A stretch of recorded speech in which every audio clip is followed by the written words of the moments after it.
Mesdames, Mesdemoiselles et Messieurs, bienvenue dans ce nouveau bulletin d'information. Au titre de l'actualité aujourd'hui, les entretiens parlementaires entre les délégations algériennes et suisses, le début des travaux de la 26e session du sommet des chefs d'État arabes à Sharm el-Sheikh en Égypte, les bombardements se poursuivent au Yémen, évacuation des diplomates du sud d'Aden, 14 morts dans un attentat à Mogadiscio, la capitale de la Somalie, attribué au Shebab. L'ONU soutient la lutte contre le terrorisme en Libye et demande une enquête sur les atteintes aux droits de l'homme.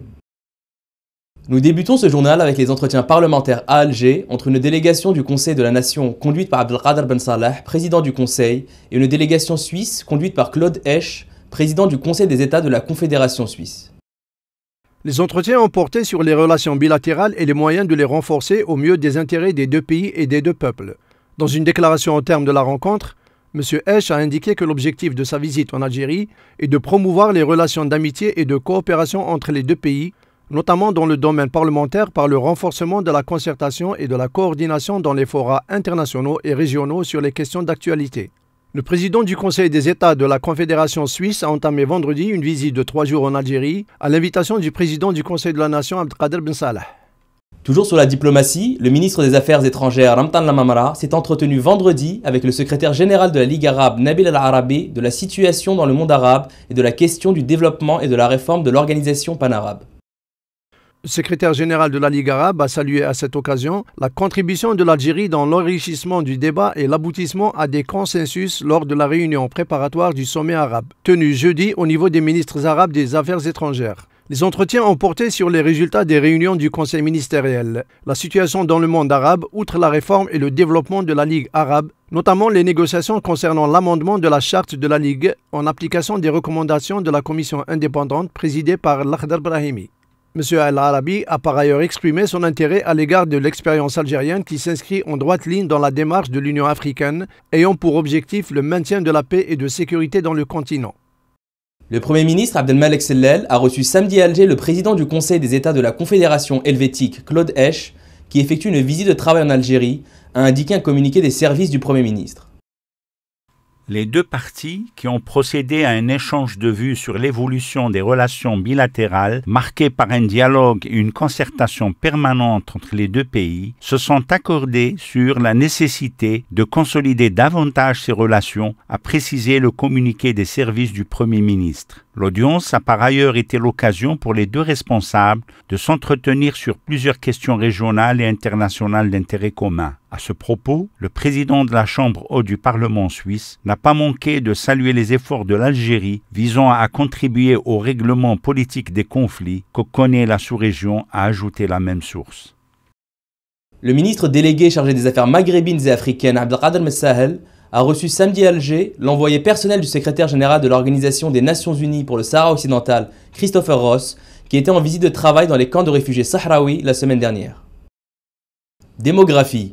L'Algérie comptait 39,5 millions d'habitants au 1er janvier 2015, soit une hausse de 2,15% par rapport à 2013, avec plus d'1 million de nouvelles naissances, indique l'Office national des statistiques dans son rapport annuel. Cet accroissement est imputé essentiellement à une augmentation relativement importante du volume des naissances, qui a dépassé pour la première fois le seuil d'1 million, avec 1,014 million de naissances en 2014. Le taux de mortalité a aussi augmenté avec 174 000 décès en 2014 contre 168 000 décès en 2013, explique l'ONS. La population algérienne devrait atteindre 40,4 millions au 1er janvier 2016. Sur le plan international, les travaux de la 26e session du sommet des chefs d'État de la Ligue arabe se sont ouverts samedi à Sharm el-Sheikh en Égypte. Le sommet s'est ouvert par la récitation d'un verset du Coran en présence du président égyptien Abdel Fattah el-Sisi qui va présider les débats en présence des monarques des pays du Golfe et du chef de l'État yéménite Abderrabou Mansour Hadi. L'Algérie est représentée à ce sommet par le président du Conseil de la Nation Abdelkader Ben Salah, désigné par le président Bouteflika pour le représenter. Les derniers développements de la cause palestinienne et la situation en Libye, en Syrie et au Yémen seront au menu de cette 26e session du sommet arabe qui se déroulera les 28 et 29 mars. Il sera également question de l'examen des moyens de préservation de la sécurité nationale arabe, la lutte contre le terrorisme et l'extrémisme, la mise en place de mécanismes arabes pour faire face aux défis qui se posent dans la région, outre la proposition égyptienne sur la création d'une force arabe commune, l'adoption de projets de résolution relatifs à la dynamisation de la coopération économique entre les pays arabes et la réforme et le développement de la Ligue arabe. La création d'une force multinationale va dominer le sommet des chefs d'État de la Ligue arabe qui s'est ouvert samedi à Sharm el-Sheikh, au moment où l'intervention militaire d'une coalition arabe au Yémen est perçue comme un coup d'essai de ce projet. Depuis plusieurs semaines, le président égyptien Abdel Fattah el-Sisi réclamait avec le plus d'insistance cette force arabe pour lutter contre les groupes terroristes, en particulier l'organisation Daesh, qui multiplie les atrocités en Irak et en Syrie et gagne du terrain en Libye et en Égypte. Mais plus que le groupe extrémiste sunnite, c'est la crainte de voir le grand rival iranien chiite étendre son influence dans la région qui pourrait obliger les pays arabes à surmonter leurs dissensions et entériner à Sharm el-Sheikh la création d'une force militaire conjointe. Au Yémen, l'opération lancée jeudi par une coalition arabe conduite par l'Arabie Saoudite contre la milice chiite des Houthis et saluée par les pays arabes réunis au sommet égyptien s'est poursuivie dans la nuit de vendredi à samedi. Riyad a procédé à l'évacuation des dizaines de diplomates à Aden où la situation se tendait. L'ONU a aussi entrepris d'évacuer son personnel étranger de Sanaa. La capitale yéménite et ses alentours ont connu des bombardements les plus soutenus depuis la troisième nuit consécutive de l'opération saoudienne Tempête décisive. Les bombardements ont duré toute la nuit de vendredi à samedi et se sont arrêtés vers 6 heures, heure locale. Les frappes ont visé des sites militaires, notamment des positions de la défense anti-aérienne et des dépôts de munitions autour de Sanaa, en particulier à l'est et à l'ouest de la capitale yéménite. Le secteur du mont Noqom a été particulièrement visé, ont dit des témoins. Le roi Salman Ben Abdelaziz a promis samedi que cette intervention durerait jusqu'au retour à la sécurité au Yémen. Par ailleurs, la chaîne saoudienne Al-Akhbariya a indiqué que des dizaines de diplomates, notamment saoudiens, ont été évacués de la grande ville du sud d'Aden et arrivés plus tard samedi à Jeddah à bord de 2 navires de la marine, avant le début de l'opération. Vendredi soir, le chef du Hezbollah libanais, soutenu par l'Iran qui condamne cette agression, s'en est pris à Riyad dans un discours retransmis par la télévision de son mouvement. L'issue de cette bataille est claire. L'Arabie saoudite sera vaincue et le peuple yéménite remportera une victoire incontestable, a déclaré Hassan Nasrallah. La milice chiite des Houthis, qui contrôle militairement la capitale yéménite depuis septembre 2014, a progressé ces dernières semaines vers le centre et le sud du Yémen. Elle est alliée à l'ex-président Ali Abdallah Salah qui dispose de puissants relais dans l'armée et appelle à un cessez-le-feu. Comme nous vous le rappelions dans les titres de ce journal, 14 personnes ont été tuées en Somalie vendredi au cours d'une attaque du mouvement Shabab contre un hôtel de la capitale, Mogadiscio. Le ministre somalien de l'information, Mohamed Abdi Marey, a déploré 13 autres blessés dans l'attaque. Le porte-parole des Shabab, Abdulaziz Abou Moussab, a confirmé que c'est son mouvement, proche d'Al-Qaïda, qui avait perpétré l'attentat. La plupart des morts, au nombre de 14, sont des gardes de sécurité, a déclaré un responsable. L'hôtel, objet de l'attaque, largement fréquenté par la classe politique et les hommes d'affaires du pays, aurait d'abord été visé par une voiture piégée avant qu'un commando ne s'introduise à l'intérieur. Le groupe terroriste, qui a juré la perte des autorités somaliennes, est actuellement en difficulté. Ayant essuyé depuis août 2011 une série ininterrompue de revers militaires en raison de la présence de la force de l'Union africaine AMISOM, chargée de soutenir les autorités somaliennes, les Shabab ont délaissé les opérations militaires et multiplient les actes de guérilla et les attentats, notamment à Mogadiscio, mais aussi dans les pays contributeurs à l'AMISOM comme l'Ouganda et le Kenya. La Somalie est en état de guerre civile, privée de gouvernement central effectif depuis la chute du président Siad Barre en 1991. Dans le cadre de la lutte contre le terrorisme, le Conseil de sécurité de l'ONU a adopté vendredi une résolution pour soutenir cette lutte en Libye, exprimant la profonde inquiétude du Conseil face à la présence croissante dans le pays des combattants de Daesh, d'Al-Qaïda et d'autres groupes terroristes affiliés. Si le Conseil de sécurité apporte son soutien à la lutte contre le terrorisme en Libye sous toutes ses formes, en menaçant ceux qui soutiendraient les groupes extrémistes, néanmoins, il n'autorise pas la levée de l'embargo sur les armes comme demandé par le gouvernement libyen et soutenu par l'Égypte. La crainte est que les armes livrées ne tombent entre de mauvaises mains. On alimente le trafic d'armes dont la Libye est déjà la plaque tournante. 200 000 à 300 000 Libyens sont armés, a déclaré l'un des responsables de la mission des Nations Unies pour la Libye, Claudio Cordone. L'exigence première est la formation d'un gouvernement d'unité nationale. Son absence renforce ceux qui veulent plonger le pays dans le chaos. Il faut rappeler que la Libye est dirigée par 2 parlements et 2 gouvernements rivaux, l'un proche de Fajr Libya qui contrôle la capitale Tripoli et l'autre reconnu par la communauté internationale qui siège à Tobrouk. Le Conseil des droits de l'homme de l'ONU a aussi lancé vendredi une enquête sur les violations commises depuis 2014 en Libye. Une résolution en ce sens, à l'initiative du groupe des pays africains, du groupe des pays arabes et de plusieurs pays de l'Union européenne, a été adoptée à l'unanimité par les 47 États membres du Conseil. Elle condamne les actes terroristes, les prises d'otages et les violences contre les civils perpétrées par Daesh et d'autres organisations terroristes et demande au Haut Commissariat de l'ONU aux droits de l'homme de dépêcher d'urgence une mission chargée d'enquêter afin d'éviter l'impunité. Le président malien Ibrahim Boubacar Keïta a exhorté ceux qui n'ont pas encore paraphé l'accord de paix et de réconciliation d'Alger du 1er mars à le faire dans les meilleurs délais pour l'instauration d'une paix durable au Mali.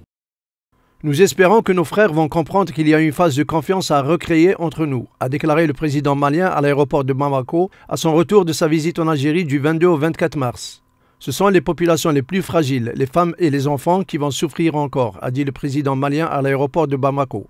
M. Boubacar Keïta a exhorté également les récalcitrants à parapher l'accord de paix et de réconciliation dans les meilleurs délais. Les partis maliens au dialogue pour le règlement de la crise dans la région nord du Mali ont paraphé le 1er mars dernier à Alger un accord de paix et de réconciliation sous la supervision de la médiation internationale conduite par l'Algérie en tant que chef de file. Le document a été paraphé par le représentant du gouvernement malien, les mouvements politico-militaires du nord du Mali engagés dans la plateforme d'Alger, le mouvement arabe de l'Azawad, dissident, la coordination pour le peuple de l'Azawad et la coordination des mouvements du Front patriotique de résistance et par l'équipe de la médiation conduite par l'Algérie. Cependant, la coordination des mouvements de l'Azawad, la CMA, regroupant le Mouvement national de libération de l'Azawad, le Haut Conseil pour l'unité de l'Azawad et le mouvement arabe de l'Azawad, a demandé une pause pour consulter leur base militante avant de parapher le document. En Tunisie, la ministre du Tourisme et de l'Artisanat Selma El-Loumi Riqiq a salué samedi la solidarité de l'Algérie avec la Tunisie, annonçant des facilités prochaines en faveur des touristes algériens. La Tunisie salue les positions de solidarité de l'Algérie, a indiqué la ministre tunisienne du Tourisme et de l'Artisanat dans une déclaration à la presse en marge de la 13e édition du Forum social mondial, avant de rendre hommage à la participation de la délégation algérienne à cette manifestation. Elle a fait état de nouvelles facilités en faveur des touristes algériens qui seront annoncées durant sa prochaine visite en Algérie. Les vols entre Alger et Tunis seront intensifiés, a-t-elle ajouté, rappelant les relations historiques unissant l'Algérie et la Tunisie. Au Nigeria, les citoyens sont appelés aux urnes pour élire leur président, scrutin le plus serré de l'histoire du pays, dans un contexte marqué par la violence terroriste, la chute des cours du pétrole et la corruption endémique. Des files d'attente se sont formées devant les bureaux de vote un peu partout dans le pays. Les élections, c'est vraiment quelque chose d'important au Nigeria, témoigne un électeur. Le pays a besoin d'être secouru du chaos dans lequel on se trouve actuellement. L'insécurité, le manque de soins médicaux, d'éducation, partout c'est la pagaille, voilà où on en est, ajoute-t-il. On espère éviter la fraude cette fois, un problème récurrent lors des précédentes élections, grâce à un nouveau système de lecteur de cartes électorales électroniques expérimenté pour la première fois. Les résultats sont attendus dans les 48 heures suivant la fermeture des bureaux de vote. Nombreux observateurs internationaux ont été déployés dans le pays pour s'assurer du bon déroulement du scrutin. Le duel a lieu entre le chef de l'État sortant, Goodluck Jonathan, 57 ans, un chrétien du Sud, et un ancien général, Muhammadu Buhari, 72 ans, un musulman du Nord, son principal adversaire et le candidat d'une opposition unie. Malgré les victoires récentes de l'armée nigérienne contre Boko Haram, comme la reprise de Goza, elles ne permettront sans doute pas d'effacer dans l'esprit des électeurs le manque de réactivité du président face aux attaques du groupe terroriste, avec 13 000 morts et 1,5 million de déplacés. La campagne de M. Buhari a essentiellement porté sur la sécurité et la lutte contre Boko Haram. Malgré les mesures de sécurité qui ont été prises pour déjouer les attentats, 5 personnes ont été tuées samedi dans des attaques menées par des terroristes dans le nord-est du Nigeria contre un bureau de vote et des personnalités locales selon des témoins. Des hommes armés se sont mis à tirer sur des électeurs devant le bureau de vote de Doukou dans l'état de Gombe vers 10h30 GMT. Selon des témoignages, 3 personnes ont été tuées et les assaillants ont ensuite exécuté un représentant du Parlement de l'État et le chef traditionnel du village voisin de Tilen. Nucléaire iranien, arrivée de ministres, déclarations, réunions et déjeuners, le ballet diplomatique s'est intensifié samedi à Lausanne où les grandes puissances et l'Iran ont entamé un week-end de discussions acharnées pour tenter de sauver un compromis avant le 31 mars. La difficulté est à la hauteur de l'enjeu. Parvenir à une entente de principe avant le 31 mars sur un dossier qui empoisonne les relations internationales depuis 12 ans et concrétiser un énorme travail de négociation entamé il y a 1 an et demi entre Téhéran et les 5+1. Le secrétaire d'État américain John Kerry et son homologue iranien Mohammad Jawad Zarif, qui négocient tous azimuts depuis 2 jours, vont retrouver tout au long de ce week-end leurs pairs internationaux. Premier ministre européen à arriver, le français Laurent Fabius, a répété qu'il venait avec le souhait d'avancer vers un accord robuste. Le ministre allemand Frank-Walter Steinmeier est également attendu en fin de matinée et participera à un déjeuner de travail avec ses collègues américains et français. Nous attendons les autres ministres ce week-end en fonction de leur agenda, a indiqué un responsable américain. À 4 jours de la date butoir, les discussions restent très difficiles et bloquent toujours sur des points cruciaux, s'accordent à dire iraniens et occidentaux. L'objectif de l'accord recherché depuis 1 an et demi est de s'assurer que l'Iran ne cherchera pas à se doter de la bombe atomique, en échange du lever des sanctions internationales qui asphyxient son économie. Les négociateurs se sont donnés jusqu'au 31 mars pour parvenir au minimum à une entente de principe. Le texte agréé, listant une série de paramètres sur des sujets comme l'enrichissement d'uranium, les sanctions, la recherche et le développement ne serait pas forcément rendu public, selon des diplomates, avant de finaliser tous les détails techniques pour aboutir à un accord final avant le 30 juin. On en arrive maintenant à la fin de ce journal. Merci de nous avoir suivis dans cette nouvelle édition et à bientôt sur Numedia News.